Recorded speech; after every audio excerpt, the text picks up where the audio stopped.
Good morning, everyone, and welcome to Startupgrind.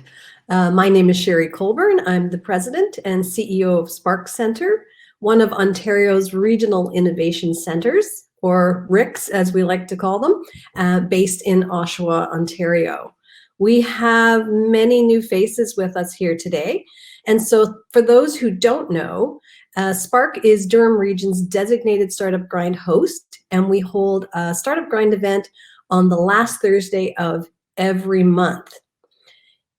Each month, Startupgrind features a different topic, and I invite you to join us for any of our exciting events. Typically, Startupgrind is held in the evening, but we thought we'd try something a little different today for this very special conversation with these incredible women. Feel free to leave a comment in the chat box to provide us with feedback on what timing you prefer. As we continue to work hard at growing and supporting technology and innovation in the Eastern Ontario Innovation Corridor, we're thrilled to partner with our RIC in Kingston, Launch Lab, and also with Queen's University and Pineault Centre for Women's Enterprise for this event today. We have some absolute powerhouses on deck, and I can't wait to hear about their diverse career journeys, the challenges they faced in what we would call very patriarchal sectors, and for their thoughts on how women can thrive as we move forward. Before we begin, I'd also like to give a shout out to Spark Centre's elite partners for their ongoing support: Bearskin and Parr, M&P's Assurance and Accounting Services, Durham Recruiting, Ruffley Insurance, and Finance Without Borders. And lastly, thanks to one of today's panelists, Brooke Woboditsch, president of Closed Caption Services, this event has been made more accessible through live closed captioning. If you'd like to access these, you can find the link in the chat box. And now it gives me great pleasure to thank you all for joining us here today. And I would like to welcome Roz Lockyer from Pineault to the stage. Over to you, Roz. Thank you, Sherry. Good morning, everyone. We are honored to join Spark Centre and Launch Lab and Queen's University today for this Startupgrind event. I've been asked to tell you a little bit about Pineault.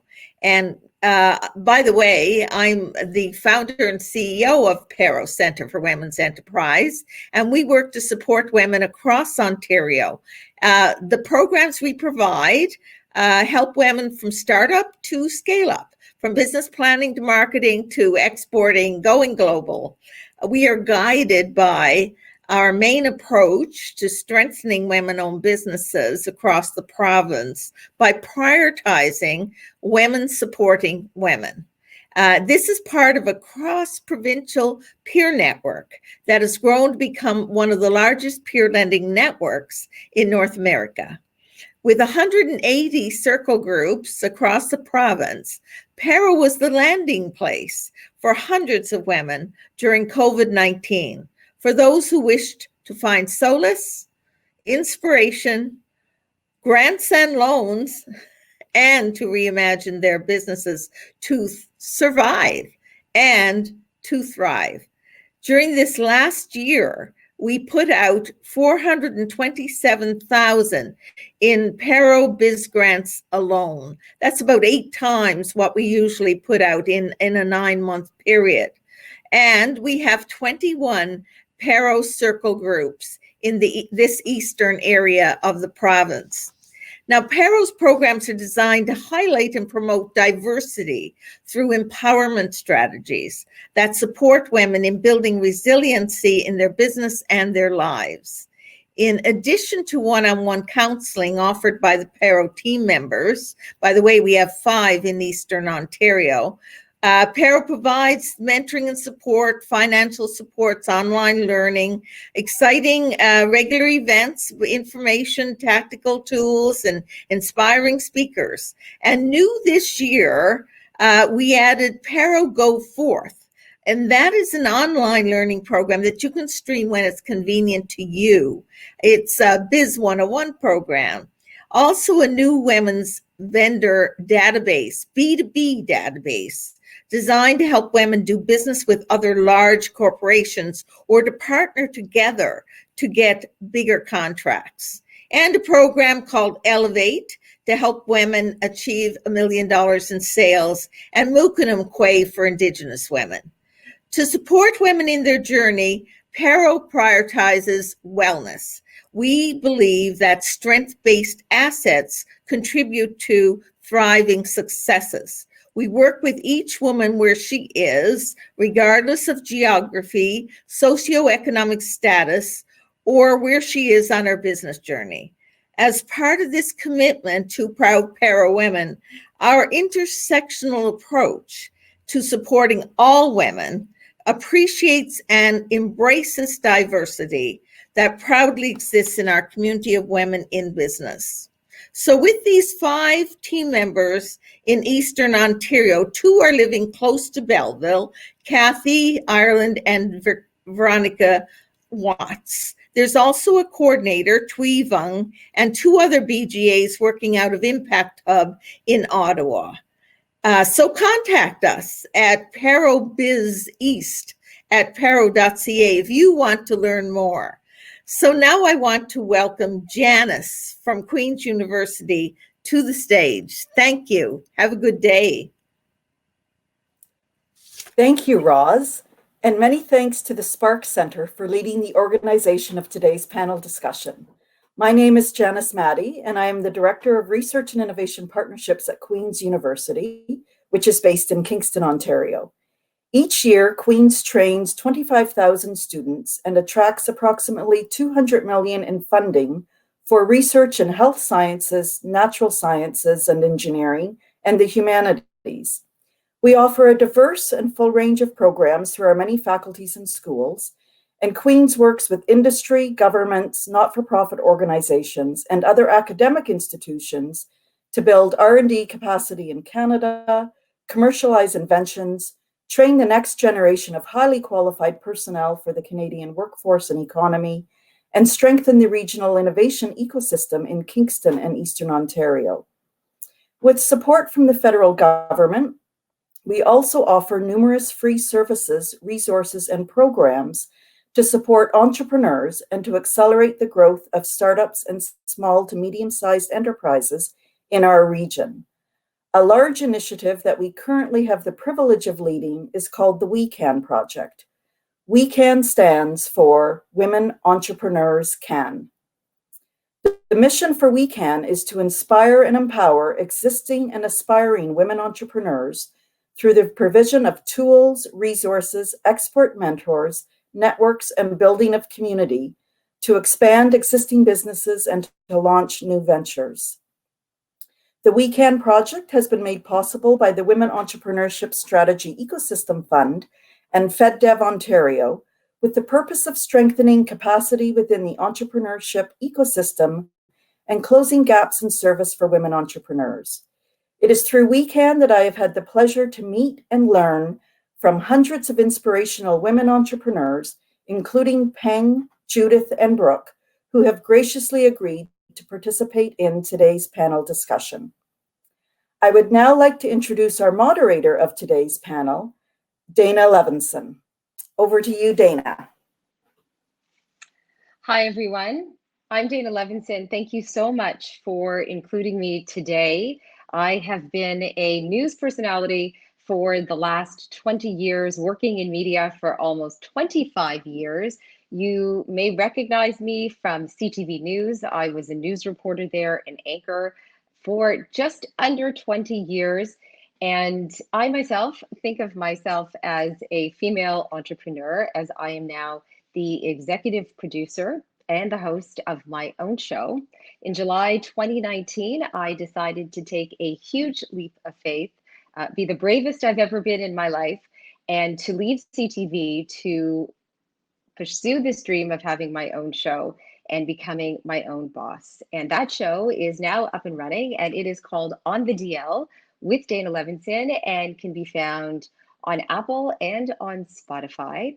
And it is a show that is centered around candid conversations and information that you will not hear on the news.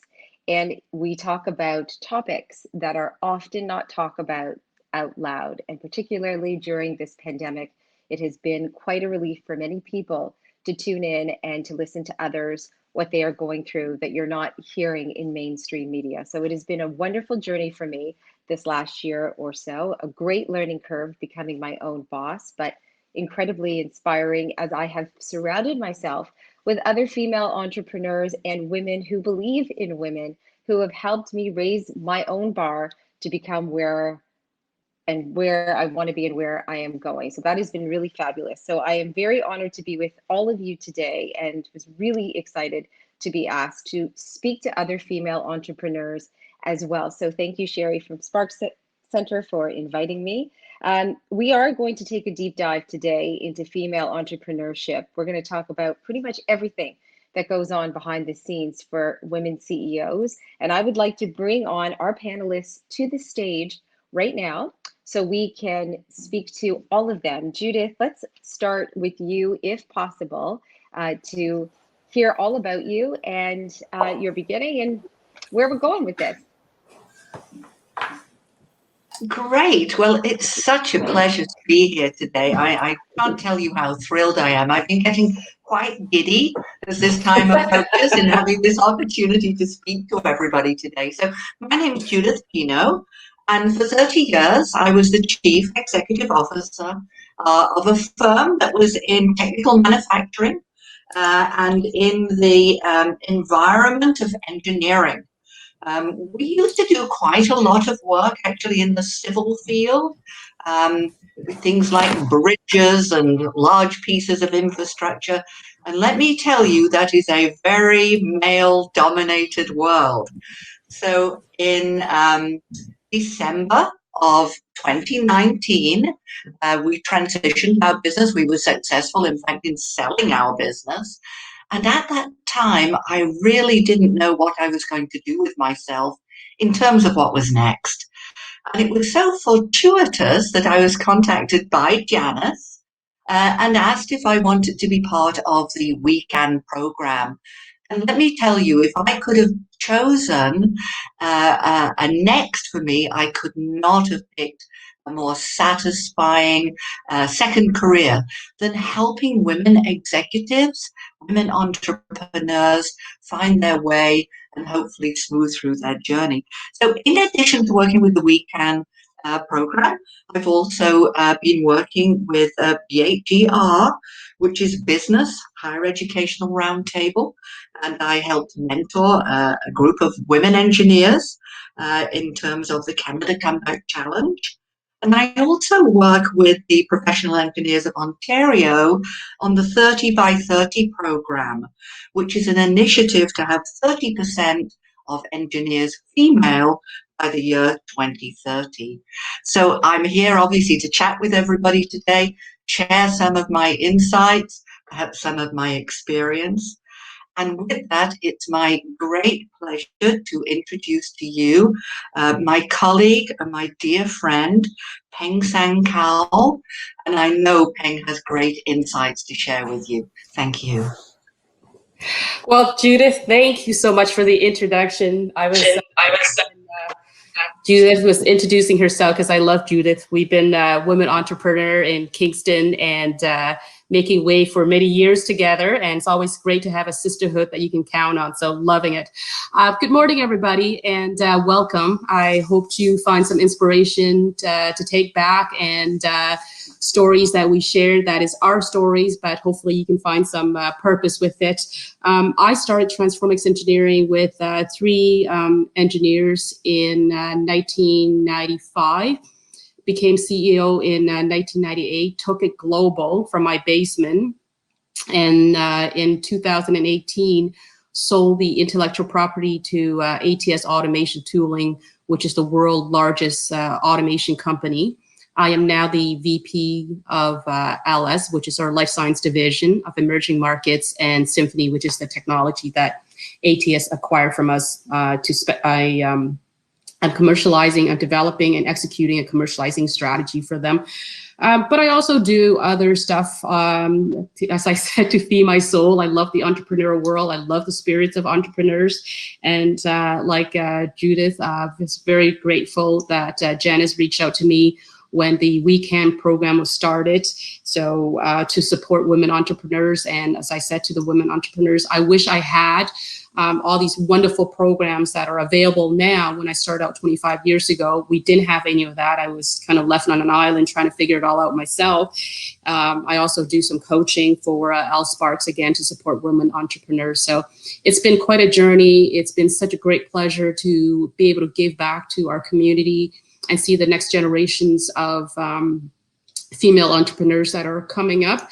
And I'm excited to be joining their journey, even though I may not be taking the front seat. It's still a joy for me to be sometime in the passenger seat with them, and sometime just watch from the side. And I right now would like to bring Brooke up to introduce herself. Brooke, it's all you. Thanks very much, Peng, and hi, everybody. It's so nice to be here today. My name is Brooke Woboditsch. I am a wife and mother and own closed caption services. I call it CCS for short.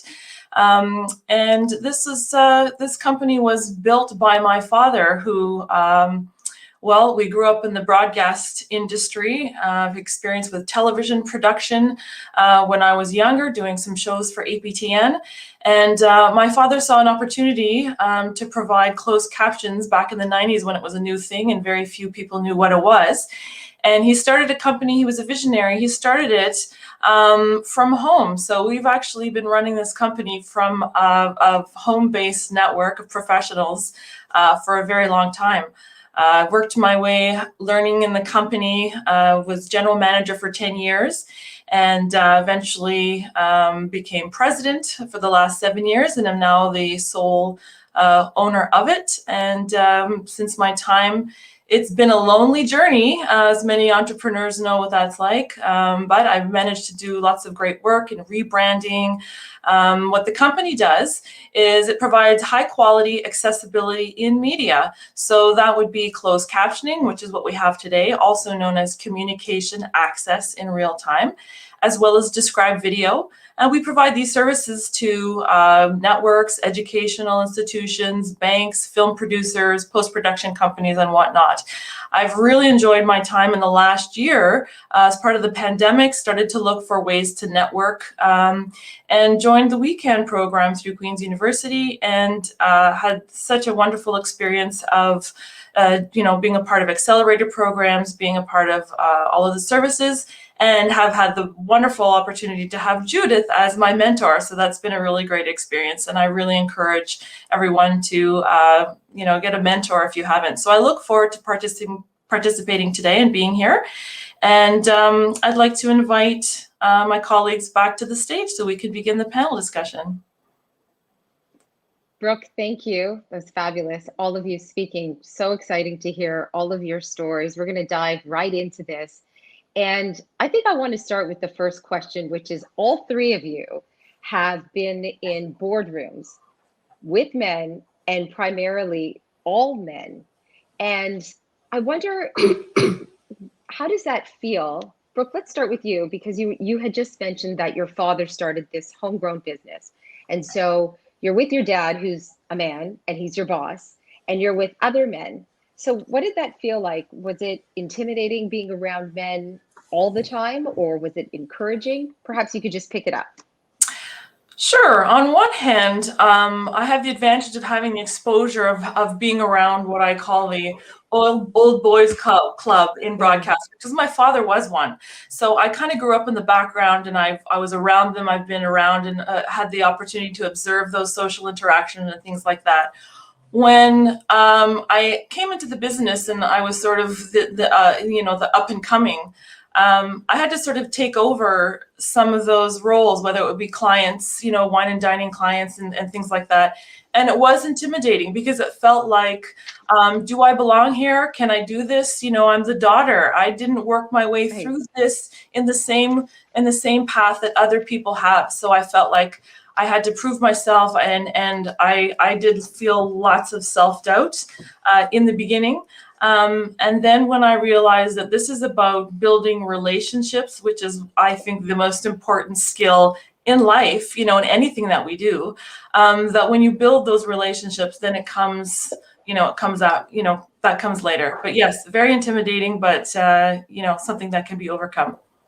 Well, I think that's a great life lesson right there, building skills and building relationships around whether it's your father or not, and perhaps having your dad there maybe felt good some of the time, maybe not all of the time for sure. It would be hard to have your dad as a boss. But I would also think, Peng, as we bring you into this discussion, having your life partner, your husband at the time, as your boss. He was originally the CEO of your company that was started in your basement. Right. And so maybe you could talk a little bit about that. My ex-husband now. Yes, I said then husband. All right, fair enough. Yep. You know what? I think I always had the role of the CEO, just not the title, and it never bothered me. So I grew up in a very traditional Chinese family with 7 brothers, and was always told what girls cannot do, right? So it's always, you're a girl, you can't do, you're a girl, you can't do. And so you kind of grow up with that. And the choice I made long time ago was to F those statements in my head and focus on what I can do and tune those noise out. So by the time I started the company when I was 25 with 3 engineers, all male, I no longer think of myself as a female entrepreneur or a female CEO or a female anything. It was just, I had a job, I had to do a job, and I'm going to do a job, right? So going to sitting in a boardroom as the business grew, I was sitting in the boardroom all over the world. And it was actually kind of funny. So just take a side note. I learned how to command a room. So I'm less than 5 feet tall. You can't tell because this is awesome about virtual meeting because we're all the same height, but I'm less than 5 feet tall. And a good friend of mine who is quite senior up in a global company, and he said, Peng, the thing that amazed me the first time I met you was you walk into a room and you demand respect and you demand attention and you demand you command the room. And it's amazing for a woman who is as tall as you are, who's a minority, visual minority. He said, it's easy for me. I'm a tall white man. I'm like over 6 feet tall. Mm-hmm. I can command a room, but for you, that's challenging. So I think that's, it's never been an intimidation for me to sit in any room with anybody because I don't box myself in as any one of these categories. It's just happened to be what I'm born into. I look like, I'm a female, I'm visible minority. It is what it is. And the rest is just noise. So I don't allow it to intimidate me because if it does, then I can't command the room that I demand, that I have to command to be taken seriously. And the deals that I negotiate are multi-millions, I can't afford to not have that confidence when I walk in, and therefore I will not allow myself to be intimidated. So a final story, I was in the US, and this former customer had sued us for multi-million dollars. And it was a case where I was really frustrated because I could see why they sued us, and there was no good justifications. And I was walking out with my lawyers, this big fellow, former football player, and I said, Steve, this is ridiculous that this lawsuit's moving forward because, there's no justification, blah, blah, blah. And he said, Peng, stop. Like, this is what big corporations do. They sue little corporations because they want to intimidate them. I say, Steve, I don't get intimidated. He said, they know that now. They did when they started. And shortly after that, the lawsuit was settled. I love that. It's that idea of commanding a room, but using that as a metaphor for everything in your life, right? Own your space. Yeah, absolutely. And be that woman who does that as you walk into any experience. I love that we are saying that and everyone is listening to that right now. Peng, that is incredible. Thank you for that, Judith. I want to throw this question over to you because, of course, you were in a male-dominated industry as well, manufacturing at one point in your career. What was that like for you? Well, I didn't know any better.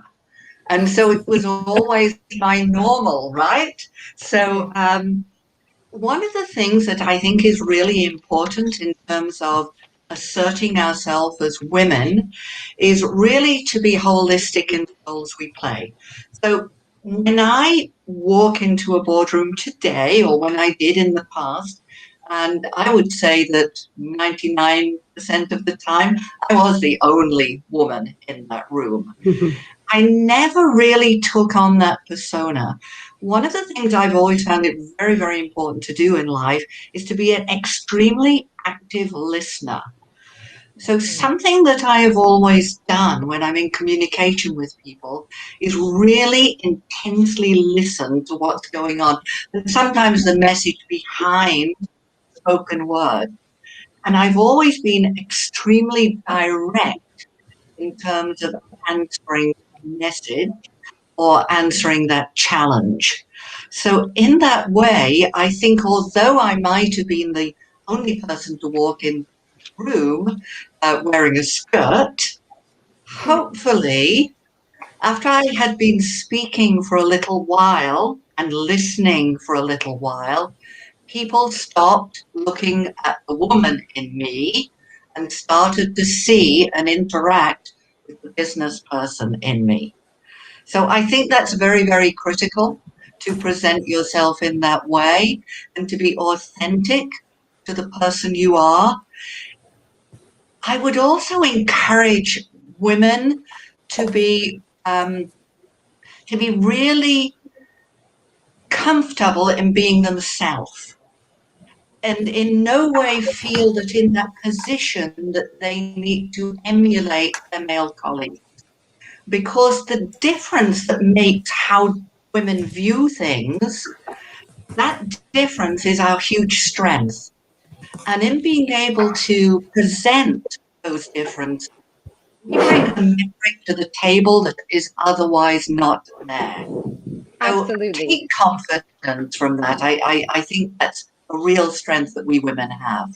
Absolutely. I mean, we bring something to the table that men do not. We know that. And one of those qualities, Judith, I love that you just talked about the idea of listening. And so others would call that being present.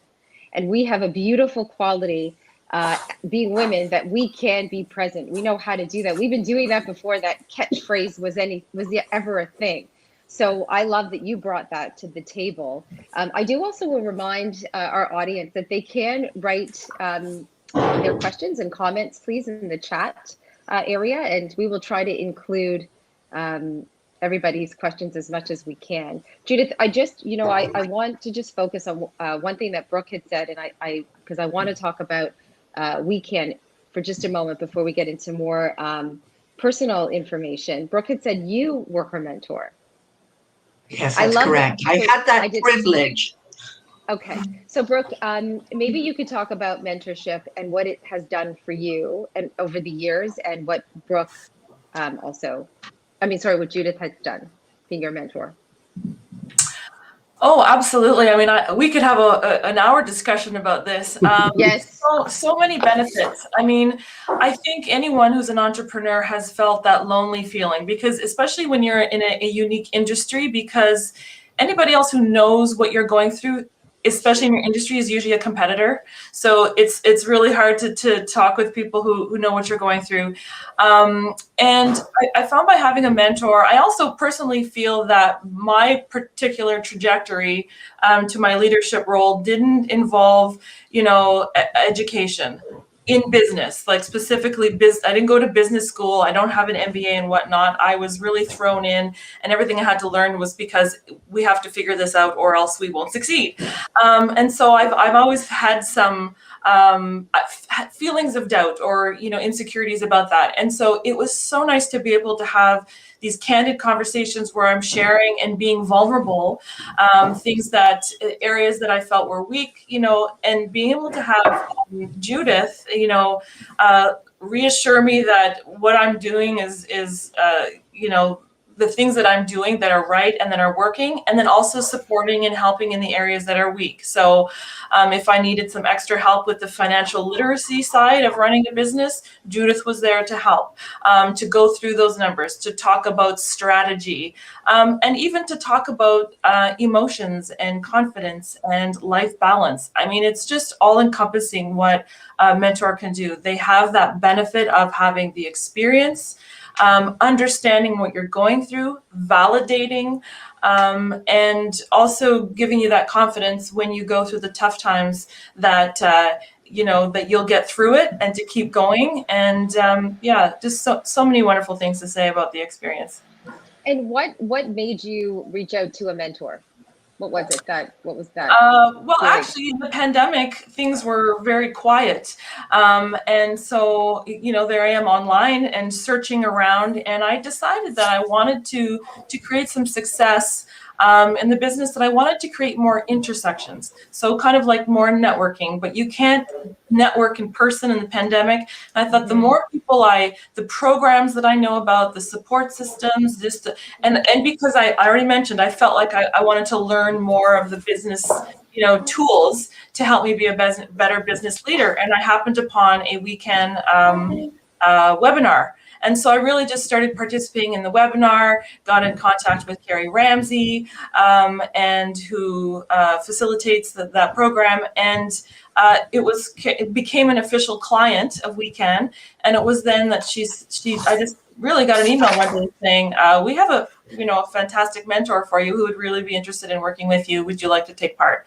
So in a sense, it found me, the program, but if I had understood it more, I would go looking for it, if the impact that it would have. But that's basically how I came upon it. So Judith, you talk about how this is now your second career, mentoring. And we know mentoring has such great value for so many people, but particularly for young female entrepreneurs, getting into business, getting into tech, creating their own space in this world. Why do you think it is so important to align with somebody who has experience and has gone through that life experience in business? Well, I think it's all about relatability. And because once you have been there, done that, again, I come back to authenticity. I think it's incredibly important that what you lend to the people that you're working with is authentic and comes from the heart and comes from experience. It is an incredible privilege to be asked to work in that position with another entrepreneur, a female entrepreneur. It is an incredibly intimate relationship, and it is one of great trust on both sides of the equation. So I think that when you enter into that relationship, it's incredibly important from a mentor's point of view to understand the immense responsibility that you take on board for this other human being that you're working with in that kind of environment. And I do take that on board very, very sincerely. And I come to care a great deal about the women that I'm working with and their success. And let me tell you that you couldn't work with a more creative and enthusiastic and competent person, Brooke. So what you get out of that relationship is, I think, very equal to hopefully what Brooke got out of it as well. It's, they say, it's a tremendous honor and a privilege to be in that position. Peng, you were saying you looked like you had something to add to mentoring. Yeah, so Judith and I are part of this Campus North a mentoring program that Brooke was involved with, and that ended, I think, last fall, October or November. And I'm still meeting with my mentee weekly basis because I love it so much, So, and I think it isn't just Karen who got something out of the program. I got something out of it because I love seeing the progress she's making. And we still try, we do our best to meet weekly, but both of us are extremely busy. She has young kids, I have teenagers. And, when I sold Transformix IP, I took the remaining asset and spun off to another company with 3 of my former managers that I'm a board of. So there's a lot going on. But the fact that being a mentor is a two-way street. And like I said, I still, Karen and I still meet weekly, so because we're enjoying ourselves. Brooke, I want to ask you, what have you seen over the years in regards to the way women are treated? And if you have seen any changes, maybe you haven't.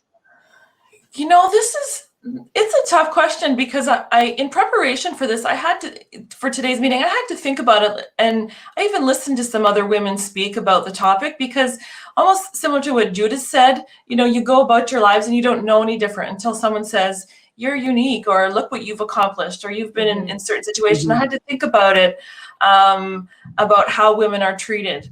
I can speak to what I noticed on reflecting about my experience, you know, back to my 20s, you know, working in television production or whatnot, there were no role models that were female. I was working with men, and their way of leadership, you know, it was always, it was all men. So, I mean, I was treated as the boss's daughter. So that was so I always felt like I had to prove myself, like I have something here. And it just turns out that I was naturally gifted at, you know, the production and the creative side. So, but once, you know, I had the opportunity to work, you know, I felt like I had to prove myself. As far as treatment, it's the nature of the business that I'm in, because it's home-based network, whatnot. We've been doing that way. Most of the interaction has been with clients. So in that sense, it was different, because when I took over from the client relationships and you know, from my father, when I took over from my father, you know, I was taking over using the same client rituals, like the same bars, you know, for wine and dining, or the same annual golf tournaments. I'm not a golfer, you know, and so I had to, you know, kind of do these things because that's what the culture, that's where the social, you know, opportunities were, you know. So that's, I guess that's all I can say about that in terms of the treatment. You still do that now? You still hold on to those old norms of socializing and on the golf course? And well, the golf tournaments that you know aren't happening anymore. But yes, the same kinds of restaurants, I do that, but I partially do that because in homage to my father. It kind of feels like I'm carrying on in some way. So I actually enjoy that. It's, you know, I don't know. I enjoy that. But at the same time, I've had the opportunity to create new culture, or with newer clients, or, you know, I've had one of all of the client contacts, one where it was a female. So, you know, we did something different. Maybe we went to Starbucks instead of the pub, or maybe we, you know, went for a walk and had a discussion. Right. We just loved that. That was a great relationship. So, yeah, so I'd say a balance of the both. And if I could just say, that reminds me, I think that's important for anyone who's trying to get into a culture that's different than what you're used to. So in the male culture, you know, the ability to observe what the current culture is and find your way in that culture, I think is really key to making the change and being in a position where you have the trust and you have the relationships, you're part of that culture, but then you can affect change and be supportive, you know, create a supportive environment where you can bring in the people who might be left out. I want to touch on that, Brooke. I think that's an incredible point. Maybe Peng, you can pick up on that, because being surrounded by men is sometimes not easy, even though you know what you're bringing to the conversation is very important. But learning what that male culture is like is probably the first step in success, by being able to implement how you want to be effective. So how did you go about doing that? Because you said you really were acting as CEO, even though you weren't named CEO, and it didn't really bother you that much. So how did you go about that? I just, you know, I grew up with a lot of brothers, so there's that. I'm always I'm accustomed, and I was a tomboy who wear frilly dresses. So I was always a contradiction in that aspect. I love pretty things as a woman, but I I would say that my mom used to say that inside I'm a man in many ways. So the male culture is very, very dominant in the manufacturing sector. I started the company when I was 25. So imagine being a young 25-year-old woman, Asian in that world. There isn't any room to change the culture. Either you try to figure out how to fit in or you're never going to fit in. And like Brooke, you know, I attend golf tournaments, I do these male things. It didn't bother me because I see it as an opportunity to learn something new, right? So I pick up golf course, I golf with men executives, and I laugh. I learn how to laugh at myself, even though I don't know how to golf. I go fly fishing because that's what the event is, and you know I'm sick on the boat for the ride. And the men find it funny that I'm just kind of part of the boys club and being involved in that. So again, I think your attitude is very important. I don't think that it's kind of like when I'm asked to speak about New Canadian. I don't know if you guys know, but I was a refugee coming to Canada many years ago. And sorry, it's no different with that in terms of trying to understand the Canadian work culture or me going international, right? If I'm in Brazil, the Brazilian executives used to joke that I'm more Brazilian than Canadian. And if I go to Germany, the German executive says I'm more German than Canadian. Because at the end of the day, in the business world, when we're in sales, you have to be a chameleon, the animal that change shape, to be able to adapt to whatever the situation is and not, you don't lose who you are inside. I still hang out with my sister entrepreneurs and I still love that woman culture, but it doesn't mean that I have to bring it to the work that impact my business. And so I just learned to adapt. Now, don't get me wrong, I'm very conscious. I do a lot of entertainment. We go out for dinner a lot. I'm careful about what I drink because I know that I can't handle alcohol. And I would joke with my clients, right? They're like, oh, you want another glass of wine? I said, only if I'm going to dance at the table. If you want to see me dance at the table with second wine, and they start laughing, go, second wine for Peng. And everybody think it's funny. And we just leave it at that, right? So I'm very careful. That doesn't mean that there hasn't been stuff that happened in the past. So I had a former customer that grabbed my derriere. Oh, yes. And I call him on it. I said, if that ever happens, okay.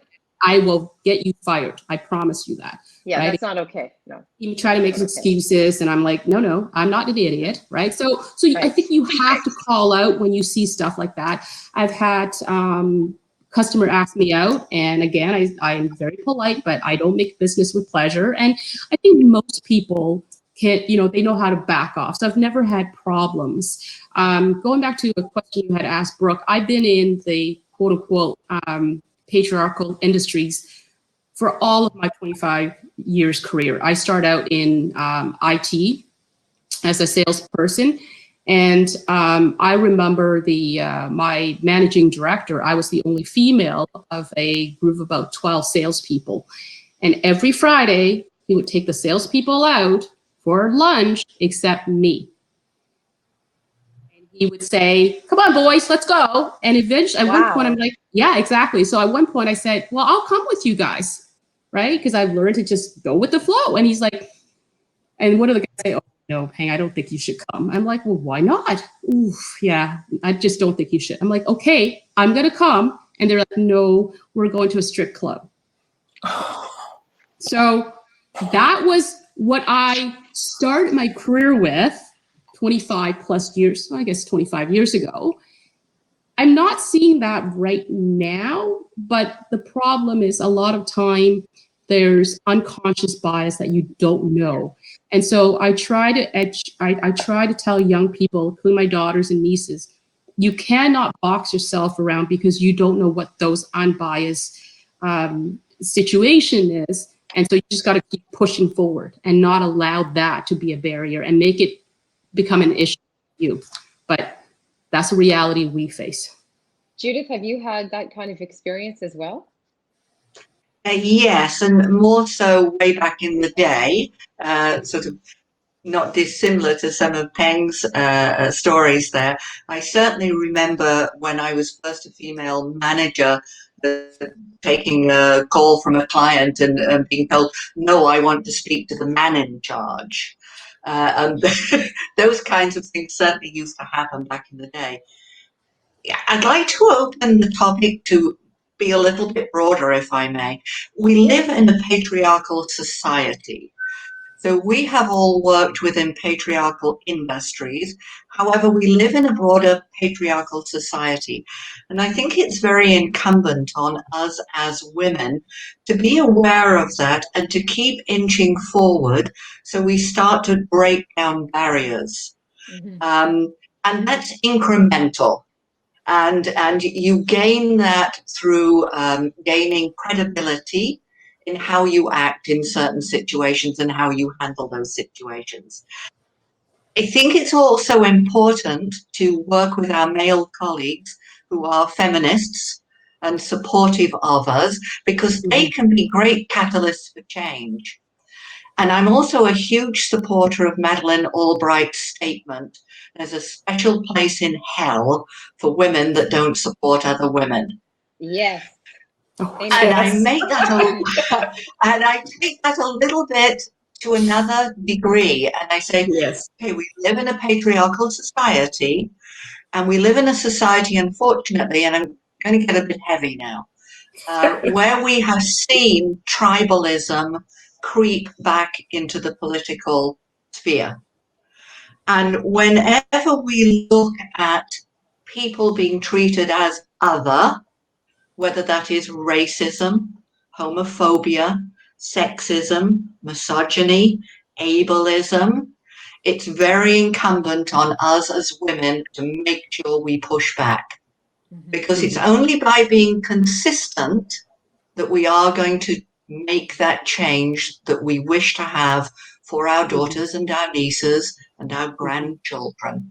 I'm sorry if I sort of went on off on a tangent a little bit there. No, Judith, I think that's fantastic. And I do want to talk about inclusion and diversity in a moment. We are getting some questions, though, from the audience. And I would like to bring one of them up. And it is this: I very much admire the ability to own your own role and project confidence in a room full of men. Have you ever received pushback? How do you redirect that energy? Anyone can pick up. I don't know that I've ever received pushback per se. I can tell you a story that's kind of amusing. And again, it comes back to your own internal attitude and what you chose to do about it. So I'm in a room, this is years ago, and we're meeting with the Minister of Energy, and I was the only female around the boardroom table. There were other females in the room, but they were assistant to the various male executives. And so I was the only female. And the CEO of the company who was hosting this event said to me, Peng, could you pass me a cup of coffee? Not because you're a female, but because the coffee's in front of you, which I thought was kind of funny. I kind of chuckled. And we walk into a boardroom, and he's a friend, right? And he's an elderly, I think probably about 20 years older than I am at that time. And he said, Peng, was I good in acknowledging the fact that, I asked you for a coffee not because you're a female? I said, John, it would have been better if you actually didn't say anything. But, the fact that you did, it is what it is. So, so I don't know if that answers the questions. I think when you have enough confidence in yourself and be able to project that confidence when you walk into a room, no matter what people do in terms of trying to push back at you, you don't have to listen to it. You can choose to ignore it. And for all the stuff I'm saying to you, I can tell you multiple stories of insecurity that's in my mind, self-doubt that's in my mind, and all these things has happened that I learned to control the noise and allow that confidence to project through. I'll share one more story and I'll pass it on to the other wonderful ladies in the room here. This was going back, oh gosh, maybe early days of Transformix. I was a relatively new CEO, still relatively young. And this is probably the way to answer this question in hindsight. I was in a room with a CEO in the US, and we were trying to sell them a pretty large deal. I had not met this particular gentleman, but he came in banging his hand on the table, just being a total, et cetera, et cetera. And I allowed him to intimidate me. Conversation, that negotiation did not go well. We lost the contract. And at that moment in time, I swear to myself that I will never allow that to happen ever again. So a couple of years later, I was in Austria to negotiate another contract. And I make a point of always learning what the national culture is when I go to those countries. So I spend the first several days of that week with the directors and the managers and the engineers, trying to sell them on the technical side, because the executives always end up going to the engineers to ask, do you trust the technical solution? So we spent quite a few days with those guys. And I had said to the managers or director at the time, I say, how do you guys normally address your executives, your CEO in your culture? And they say, oh, we always address them with Mr. blah, blah, because we're, they're much more formal than we are. And I initially thought, okay, I'll follow because that's the culture. And then as we walked through the boardroom, again, this guy, I could just tell his body language, he's going to try to intimidate me. And I thought, you know what? I remember that lesson. I'm the same level as you are. I'm a CEO, so are you. So because we're in the same level, I will not address you formally, because then it allows you control over my position. Right? So I walk in, I addressed him by his first name. There you go. I just put myself at the same level, right? We start talking, we start negotiating. He starts pounding his table, like pounding the table again. At that point, I looked at him. I closed my book. I always have a book whenever I talk because I jot notes. And I closed my book. I looked at him. I said, I did not fly across the ocean to be treated this way. Either we negotiate at the same level or I walk out. And he calmed down. Right? Be confident and push back when you have something to say. Because if you allow someone to take away your power, it's always going to be gone. And the power is yours to control, because it's yours to keep for yourself, where you can give it away. And those two examples are my story of how to push back. And Judith, do you not agree with that? I know, personally, I know that any power struggle I've had with any men or male managers in my career, I could never recover from it. I could never get my power back, and had to make major changes years later because of it. And I think that a lot of women feel the same, who have been in that kind of power struggle, whatever industry they've been in, whether they're in an executive position or they're not in an executive position, but just by being female, there was that power struggle. Some women can get over it and some cannot. What do you think? Yes, I agree with you. In terms of how I've personally handled those situations in the past, I think it depends on how overt the behavior is. So Peng just gave some examples of extremely overt behavior. If it's subtle, if it's microaggressions, then I will try to demonstrate that I am not that person to be intimidated before I go head on against it. However, if it is that extreme and that overt, yes, I will go one-on-one against that behavior.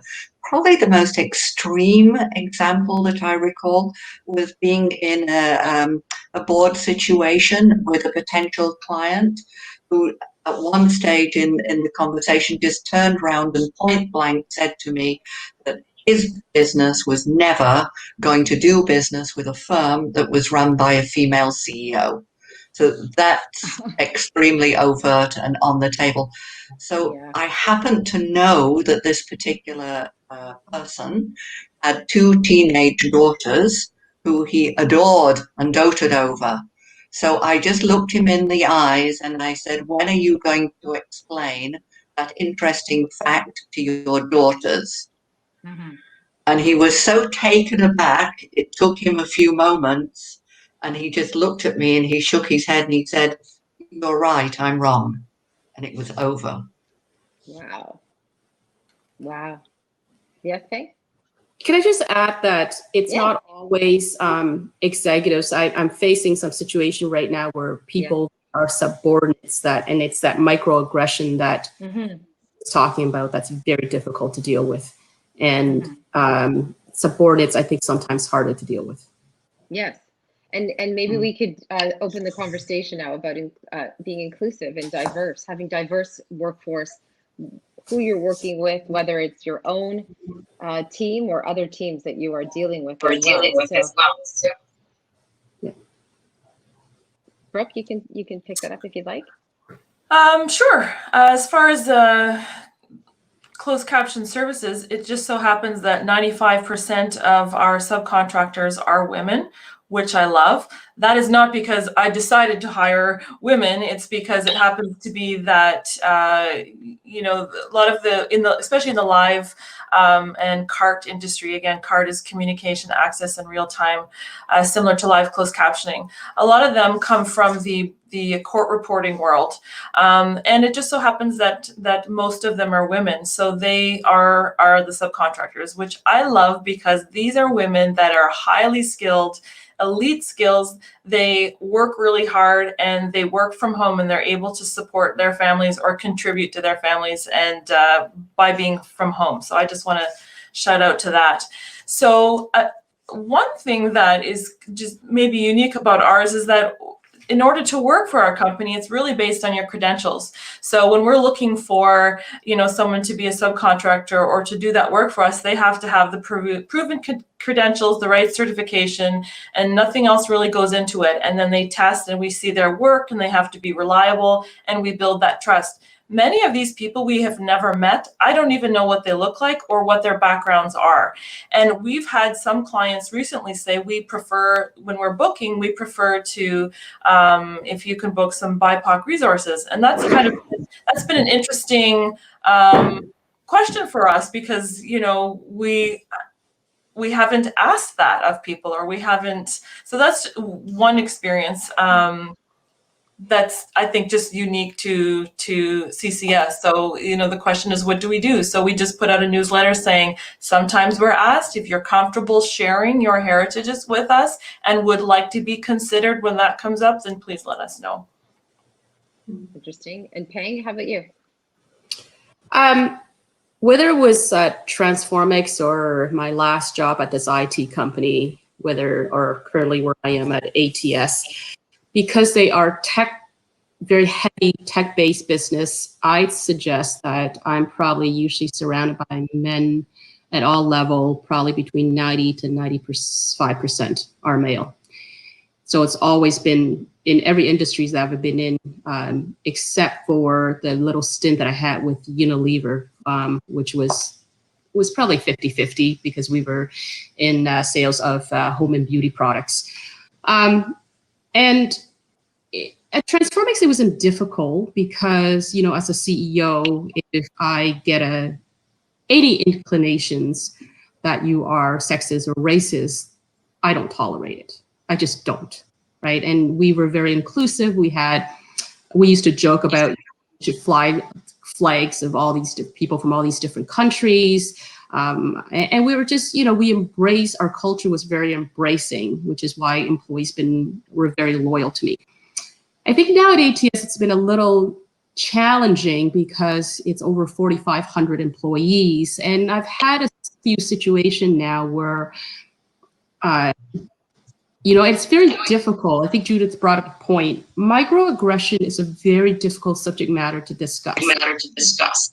And there's been a couple of situations now where I have felt that even though they were subordinate to my role, there's a definite microaggression with respect to, so I'm going to use, there's just a disrespect for what I have to say, right? And it has not been easy because I don't think we want to be the woman who's always waving the flag and say, oh, there's sexism here or racism or whatever the case may be. I've had approached their various managers because I can't function in that kind of environment. It's very difficult. But I have never been one that takes these sorts of things lying down. And so I have spoken to the managers. without raising the flag of, the ism, because the ism is hard for people to go, well, I don't know, So yes, I think it's there. It's a challenge, and it will continue to be a challenge. Judith, what do you think of that? Yes, I mean, I've always worked in male-dominated industries, and yes, and I agree that with subordinates, it's often harder sometimes to deal with. One of the things that certainly when I had the capacity to be able to do that I always did to try and balance out the workforce is I am very pro affirmative action, and I know that that's some people will go, oh my goodness, and throw their hands up in the air. But I think that creating a balanced workforce in terms of representation of all groups is extremely important to the health of the organization. And it doesn't get there by accident.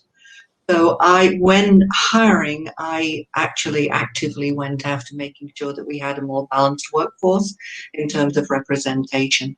And I think when you do that, and when you have the ability to perhaps impact your workforce in that way, you do get a more balanced cultural aspect. And that's to the benefit of all society and to the benefit of that corporation competitively. And so what were some of the challenges, though, if you were placing women in executive positions? And what did you find? What was some of the feedback that you would get from the other companies? What would they, like if you tried to say, well, this woman would be the best for the job, was there ever a time, or did you have the experience where that particular company said, I don't want a woman? Well, I sort of grew up in the staffing industry way back in the day. And so I come from a generation, and people are going to find this very, very shocking. So I apologize, because I'm going to just tell you how it was. Where an organization that I worked for back in the day had code for corporations that didn't want to hire women, people of color. And this was extremely overt in that day. So I guess my point goes back to something that I mentioned earlier. You can't evolve society and culture necessarily through revolution. It has to be incremental. Yes. And that is why I believe it's incredibly important, if you are in a position, to ensure that you have a gender balanced workplace, and a workplace that's representative of all peoples in our society. This is how we make incremental progress as a society. And I go back, my grandmother was a suffragette, right?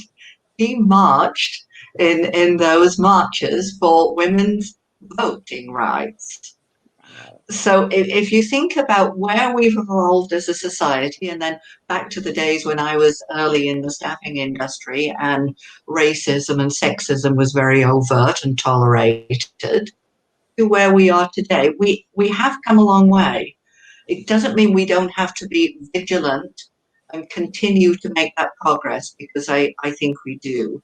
So anyway, I hope that answers your question. Bit of a ramble, sorry about that. For sure. No, for sure it does. And yes, we have come a long way. I've seen it over the years. I've seen such major changes just in my industry alone, but I think we have a ways to go. I want to talk about those changes before we wrap the conversation at the end of our conversation, but we are starting to get quite a bit of questions coming in now from the audience, and I want to remind our audience participants to please keep them coming. We'll try to get to all of them. Here's one. Women often sabotage other women. Have any of you encountered this behavior, and how have you dealt with it? That's a big one. I will start, because I have a good story. So, of course you do. Yes, of course I do. I love telling stories. Awesome. I think that's going to be my next career, telling stories. Call me. I will. I actually had a former manager who request to have a meeting with my VP and her. And she was saying that my VP is sexist, and she wasn't advancing because he's sexist, blah, blah, blah. Now, keep in mind, this woman has pretty much insulted most people in the company, and I was ready to fire her for various reasons, but she worked for my ex-husband, and I don't interfere with the managers in terms of, who we fired. So she was kept on because he wanted to keep her on. But we had this meeting in the boardroom, and my VP, who honestly, you can ask for more of a male feminist in terms of supporting female. He is, he's always worked for a female executive. He's an American out of Chicago. He used to fly in 2 weeks a month as my VP, and just an overall great human being. And he looked at this woman and he said, "How can I be sexist? I've been working for Peng for 10 years. And I said, so-and-so, I say, there are times that we women focus too much on creating barrier for ourselves and making excuses for why we can't advance. And maybe it's more important that we look at why your career isn't advancing, right? I say, look at me, where I am, or I don't, something to that effect, right? And she looked at me, straight face, and she said, "You're only successful because you're short and cute."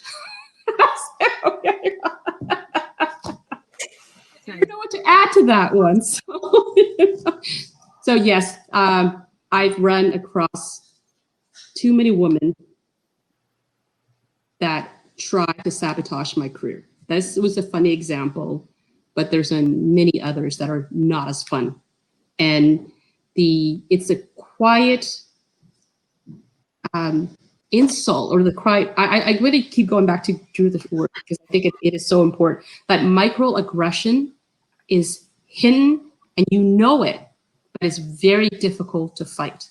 And I see that quite often, and it breaks my heart because, to what Judith said before, we should be building each other up, and instead we put each other down. And that is truly sad for me. I'll turn it off to the other ladies who probably have more stories to share. Brooke, did you experience that? Did you ever have another woman try to sabotage anything that you were trying to do? I don't know career related, but I've certainly had some social relationships or friendships where there was a competitiveness or this need to compare the accomplishments maybe of your children or your husband or career, and lots of microaggressions there, or just, that hidden dig, those comments like that. Definitely I've had lots of that. How do I deal with that? I brush right past it because I feel like deep down that's meant to hurt me. So if I don't let it hurt me and I move on like you didn't, I just kind of like, no, you're not changing my confidence or where I'm at. I'm not going to take that in, and I just let it go. And sometimes you see that like it becomes more aggressive because, with certain people, and then I find myself moving away from those friendships or situations where I don't, so I try not to surround myself with people like that. And Judith, have you had that experience before? Yes, not a tremendous amount because I haven't worked with that many women. Right. But yes, and I agree with what both of my colleagues have said here. If it's something that just seems to be born out of insecurity or pettiness, I'll drive by. Unless it becomes, and there's actually only been one occasion in the work environment where it became true sabotage. And then I called it. And I called it just as I would any other behavior that was unacceptable to me. So me and the particular woman in question had a come to Jesus moment, after which she knew very clearly that behavior would not be tolerated. So it's only happened once. So there you go. And I wonder if this is something interesting. I used to say when I used to feel like I was being backstabbed a bit, or not so much sabotage, but a little bit here and there, I would treat that other person, particularly women, as toddlers. And looking back at it now, it worked. It absolutely shut it down, but I wasn't using my power, which was my brain. And so in some ways I was enabling the behavior, and it probably was pushed off to another female, which that hurts me. It makes me so sad that I didn't grab onto it and try to stop it. But who had time and who could think about it? You just try to survive in the workplace and keep going. And so what would be your advice to women listening to this that may be experiencing some of that microaggression from other women right now? So I had a friend, so an ex-friend now, who we were friends for a long time. And the more successful I became, the more often were her insults. And they were little jabs. It intensified to the point where my husband and even my teenage daughter were like, why is so-and-so always putting you down? And, you become accustomed to it that you don't really think about it, right? And it became really obvious a few years ago, and I confronted her because at that point, my decision was I will not allow my daughter to grow up seeing me being treated this way and think it's okay. I will not, so that's how I dealt with it, was to put myself in my daughter's shoes. And if I was 16, watching my mom as a role model, what would I want to see, right? And so I confronted her. She denied it, but then insulted me during the confrontation. I walk away from that relationship because it was toxic. It was demoralizing, and I don't think any of us need that in our lives. So, and those two examples I talked about with subordinates and the microaggression, I think you can choose to do something, or choose to ignore it. And I have always chosen to be very upfront about things that affects my life, that in a negative way, right? So in those situations, they didn't work for me. They just happened to be in a different department, but I did approach the manager and talked about it and kept moving up until it was dealt with, because it's just not acceptable. And I think if you have pride in who you are, then you shouldn't have to put up with any of that BS. And you got to draw a line and say, you know what? And sometimes, like this particular situation with a former friend is sometimes you don't even know it's there. So you got to listen. I used to teach my kids, ensure you have a circle of people you trust. It doesn't have to be a big circle. It's just a tiny little circle, right? But it's your circle of trust. And you got to figure out who those circle of trust are. And when they say something, you need to listen and think back and say, do they have a valid point? Because they're the one that loves you and are trying to protect you. My circle is so tiny, both my professional life. And so sometimes even when you don't see it, your circle will see it because they love you. And so you need to rely on them to help you along this path. Yeah, that's great advice, because you could always toss ideas about what's happening at work with your circle, and they can ground you and help you and give you that other perspective because they're not in it. I do that all the time. Brooke, maybe you could talk about imposter syndrome. You did say that this is a lonely journey, and a lot of women can attest to that right now. Most of us working from home, it's been a lonely year and a half, and particularly for executives. So how do you deal with imposter syndrome? It's terrible. It's very real, isn't it? Yes, it's very real. It's terrible, just terrible. I think until you say it out loud to other women, then you realize that it's very common. And I didn't think it was, because I've always felt like I project confidence, but feel terrified inside, or feel like, this. And then I've come to know that I guess that's kind of normal. So I guess I am confident, in a lot of ways. So how do you deal with it? I think my advice that came to me a long time ago in a different situation, but I applied it to work, was fake it till you make it, but in an authentic way. So not to be fake or phony. You want to approach everything you do with authenticity and who you are. But at the same time, we have to get comfortable with being in uncomfortable situations in order to be a leader. That's just how it is. You're going to be in situations. So I think you have to do a bunch of things. I think you have to be in the right mindset, whether that's a tool like meditation or exercise or whatever it is for everybody. I think you have to be in that mindset and be able to, feel the confidence, feed your mind with the positive thoughts when you're going into a situation, and really be comfortable with who you are. I mean, that's just, and if you're in a situation, you got to go into that, well, what do I want? What energy do I want to bring to this situation, whether it's a negotiation or it's a client? What energy do I want to bring? And I think that is how I deal with imposter syndrome. So I have those feelings, I know they're there, but I have accomplished things, and I'm a nice person. I have good intentions. You know, you got to feed yourself with those positives. I know it's funny. I'm a nice person. Yeah, you have to feed yourself with those positive thoughts to feed it's like the dark wolf and the white wolf. You know, the dark wolf is the negative thoughts and the white wolf is the positive thoughts.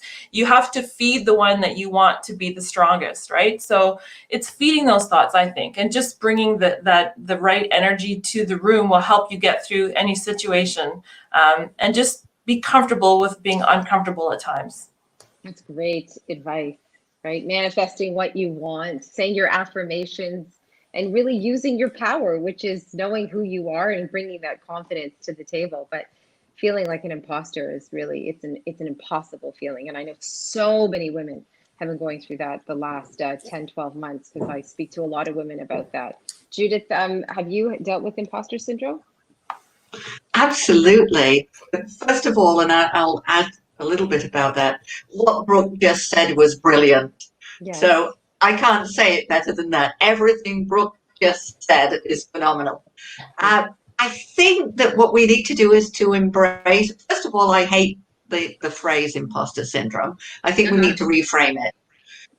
Because I think it's normal to feel some insecurity and nervousness, particularly when put into alien situations. So I think you've got to take that on board as being normal, and to remember that that can be the edge that gives you the edge. Because fear and excitement physiologically feel just the same. So take that adrenaline rush that it gives you and just move that over to the positive. So let that be something that carries you forward, that change that fear to excitement and let that adrenaline push you forward. So act today the person you wish to become, and embrace the fact that feeling insecurity or feeling nervousness is normal, and we all feel it, and use it to your advantage.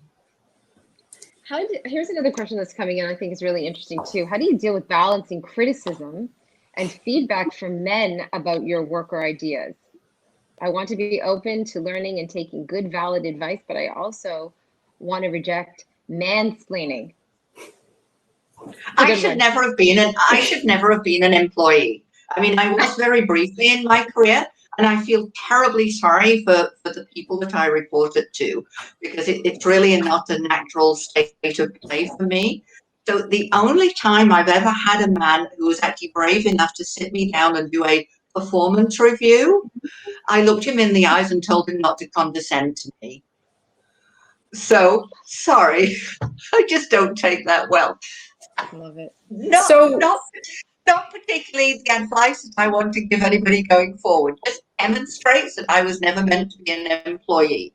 But I think it's very important that when anybody gives you feedback, so whether it's critical or not, let's just call it feedback, that you look at the source of that feedback and you evaluate whether that source has any credibility to give you that feedback or not. And on a basis of that, so for instance, I would absolutely take serious critical feedback from people that I respect, regardless of the relationship.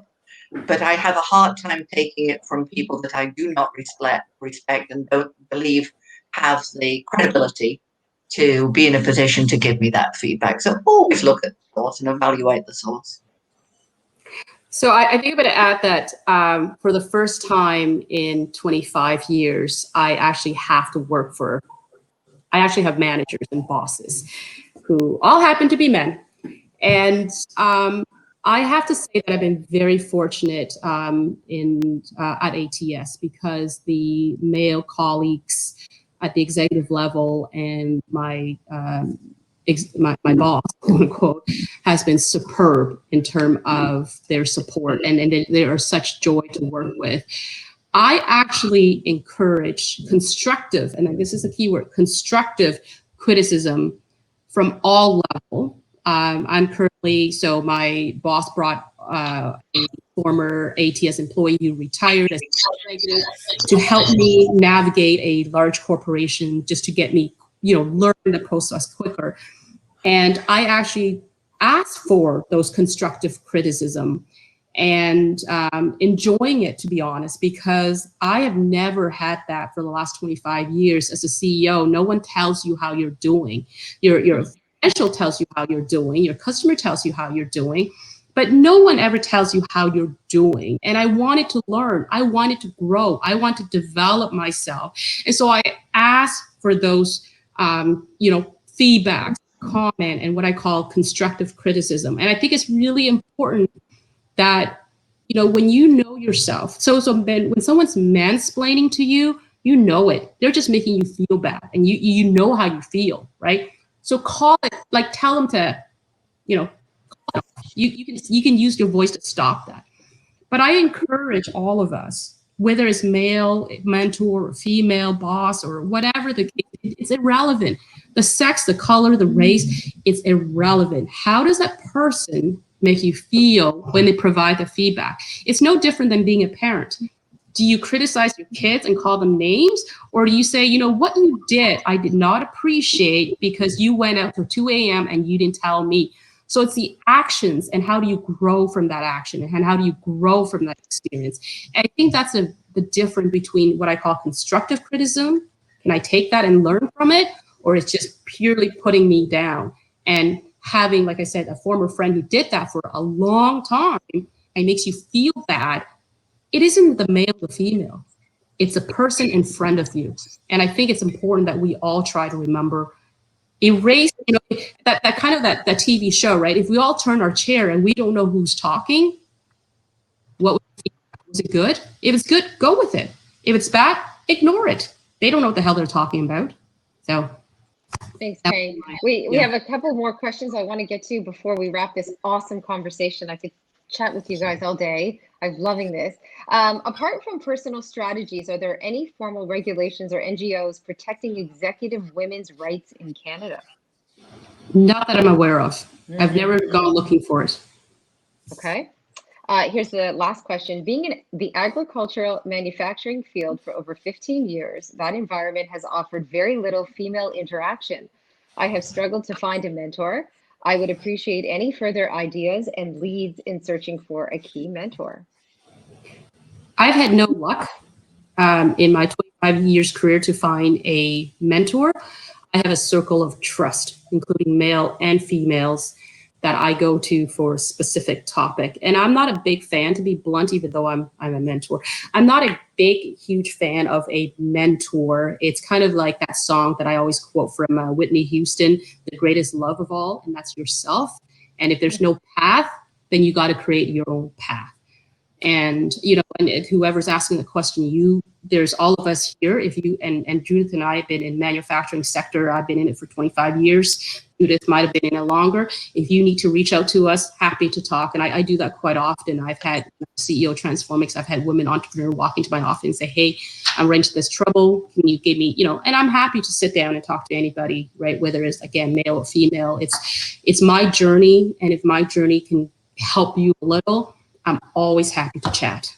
Well, that's what makes a great leader, right? That's the difference between leading and being a leader, is giving of yourself and your journey to others and making a difference. And we've seen that with so many incredible women. And Peng, just you saying that you exude that, all three of you do, which is really, really quite something. I want to end on my last question, and I'd like you all to touch upon this if you can.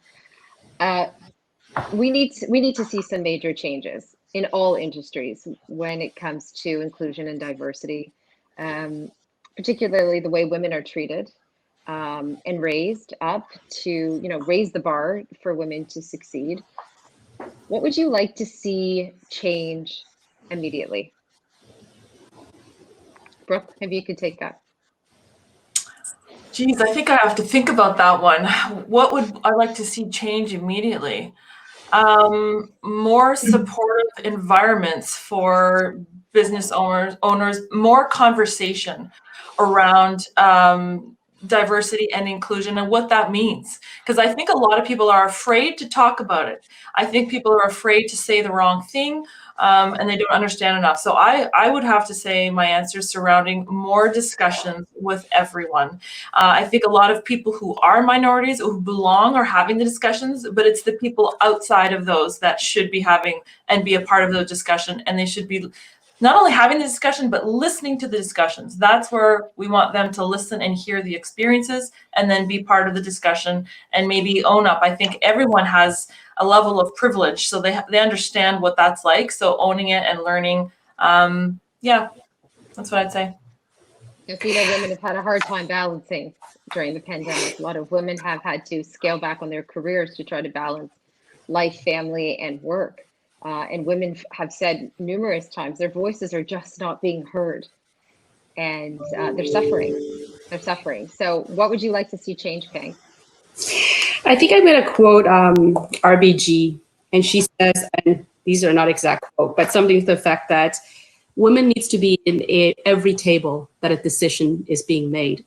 And there isn't enough women. I was recently interviewed for a article for Trillium, which is, I think, a government-funded organization for advanced manufacturing, which is my sector.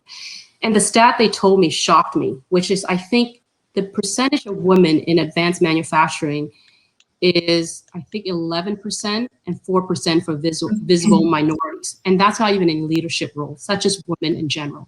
So if you're not at the table where decisions are being made, how can we make changes?